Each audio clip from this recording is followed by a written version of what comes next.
Assalamualaikum warahmatullahi wabarakatuh. Alhamdulillahilladzi akramal muttaqina bi jannati wa hurin 'ain. Wassalatu wassalamu ala asrafil anbiya'i wal mursalin sayyidina wa maulana Muhammadin wa ala alihi wa ashabihi wa man tabi'ahum bi ihsanin ila yaumiddin. Amma ba'du. Faqad qala Allah Ta'ala fi kitabihil karim wa huwa asdaqul qailin. A'udzu billahi minasyaitonir rajim. Bismillahirrahmanirrahim. Wal 'asr innal insana lafi khusr illa alladzina amanu wa 'amilus solihati wa tawassaw bil haqqi wa tawassaw bis sabr. Para sahabat yang dimuliakan oleh Allah Subhanahu wa taala, di dalam menjalani kehidupan ini kita harus yakin bahwa dunia bukanlah tempat tinggal yang sesungguhnya. Dunia ibarat jembatan yang akan menghubungkan kita kepada jalan akhirat. Dunia adalah ladang tempat menyimai amal kebaikan. Sedangkan akhirat adalah tempat memanen terhadap apa yang telah kita tanam selama di dunia. Setiap gerak-gerik kita, setiap perilaku kita tentunya akan mendapatkan pertanggungjawaban nanti di sisi Allah Subhanahu wa taala. Sebagaimana Allah Subhanahu wa taala berfirman di dalam surat An-Nahl ayat 93. Dan jika Allah menghendaki, Ia menjadikan kamu satu kaum saja. Akan tetapi Allah Subhanahu wa taala menyesatkan siapa yang Ia kehendaki dan memberikan petunjuk kepada siapa yang Ia kehendaki. Wala tus'alunna amma kuntum ta'malun, dan kamu akan ditanyakan terhadap apa yang telah kamu lakukan selama di dunia. Di dalam penghujung ayat tersebut Allah Subhanahu wa taala menegaskan wala tus'alunna amma kuntum ta'malun, dan kamu akan ditanya terhadap apa yang telah kamu lakukan di dunia ini. Hal ini dapat kita pahami bersama bahwa segala apapun yang kita lakukan di dunia, segala perbuatan apapun yang telah kita perbuat di dunia, tentunya akan mendapatkan pertanggungjawaban nanti di sisi Allah Subhanahu wa taala. Siapapun dia, apapun statusnya, apapun jabatannya, tentunya akan mendapatkan perlakuan dan pertanyaan yang sama di sisi Allah Subhanahu wa taala. Sebagaimana di dalam hadis Nabi sallallahu alaihi wasallam bersabda, la tazulu qadama 'abdin hatta yus'ala an arba'i khisal, an umrihi fima afnah, wa an shababihi fima ablah, wa an malihi min aina iktasabah wa fima anfaqah, wa an ilmihi madza 'amila fih.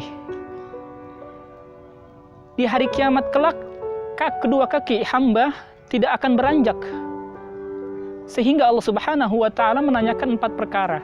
An umrihi fima afnah, tentang masa mudanya kemana ia habiskan.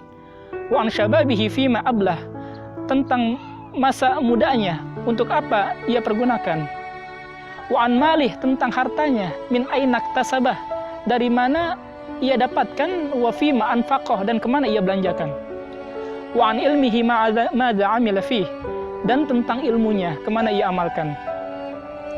Para sahabat yang dimuliakan oleh Allah Subhanahu wa taala, mari sama-sama kita bahas hadis ini secara satu persatu.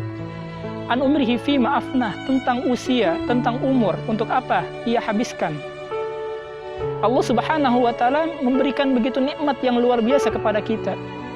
Nikmat iman, nikmat Islam, serta nikmat sehat walafiat, dan nikmat-nikmat lainnya yang tidak mampu kita bisa hitung nikmat tersebut. Wa in ta'uddu ni'matallahi la tuhsuha.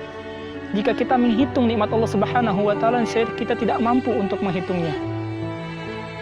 Kita renungi bersama, apakah usia yang ada di dalam diri kita, ada yang ada pada diri kita, apakah untuk kebaikankah ataukah untuk keburukan? Sebagaimana sabda Nabi sallallahu alaihi wasallam yang diriwayatkan dari Ibnu Abbas, ni'matani magmunun fihi ma katsirun minan nas, as-sihhah wal faragh. Ada 2 nikmat yang manusia luput di dalamnya, yaitu nikmat sehat dan nikmat waktu luang. Mudah-mudahan Allah Subhanahu wa taala memberikan petunjuk kepada kita. Mudah-mudahan Allah Subhanahu wa taala memberikan hidayah kepada kita untuk mempergunakan usia kita dengan baik. Yang kedua, wa an syababihi fima ablah, tentang masa muda. Kemana ia pergunakan masa muda tersebut? Apakah untuk kemaksiatankah ataukah untuk kita menuntut ilmu?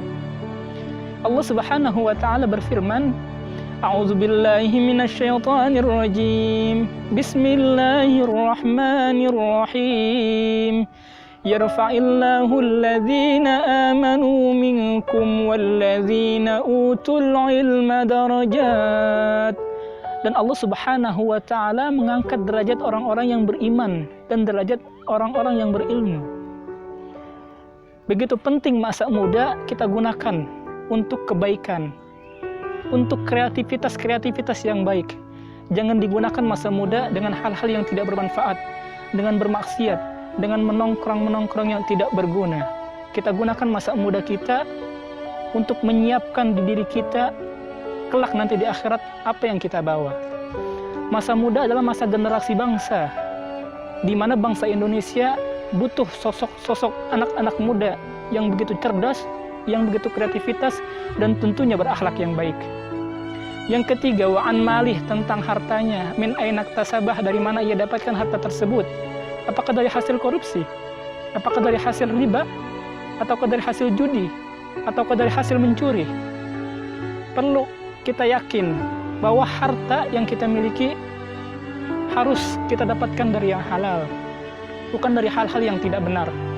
Analoginya, apabila harta yang kita makan berupa makanan yang akan menyebabkan tubuh kita malas untuk beribadah, dan sebaliknya, jika makanan yang kita makan dari harta yang halal tentunya akan menambah rasa semangat kita untuk beribadah, akan menambah rasa cinta kita kepada Allah Subhanahu wa taala. Yang keempat, wa'an ilmihi maza amila fih, tentang ilmunya, kemana ia amalkan ilmu tersebut. Apakah untuk dirinya pribadi saja demi meraup uang-uang yang tidak bermanfaat, yang dapat menyesatkan orang lain. Kita belajar ilmu, kemudian niat untuk yang tidak baik, tentunya akan tidak baik pula kepada diri kita sendiri. Para sahabat yang dimuliakan oleh Allah Subhanahu wa taala, Imam Ali mengatakan, ana abdun man 'allamani harfan wahidan. Saya adalah budak bagi orang yang mengajari saya satu ilmu pengetahuan, satu huruf saja. Apabila kita punya ilmu pengetahuan, jangan simpan di dalam diri kita. Kita sumbang kepada orang lain, kita berikan kepada orang lain meskipun itu sedikit. Mudah-mudahan 4 tersebut menjadi poin penting untuk kita untuk memperbaiki diri kita, terutama untuk anak-anak muda yang teknologi semakin canggih sehingga mereka tidak mampu untuk memilih mana yang baik dan mana yang buruk. Mudah-mudahan dari 4 hal tersebut ini renungan buat kita semua, untuk saya pribadi dan untuk semuanya. Mudah-mudahan apa yang saya sampaikan bermanfaat. Billahi taufiq wal hidayah. Assalamualaikum warahmatullahi wabarakatuh.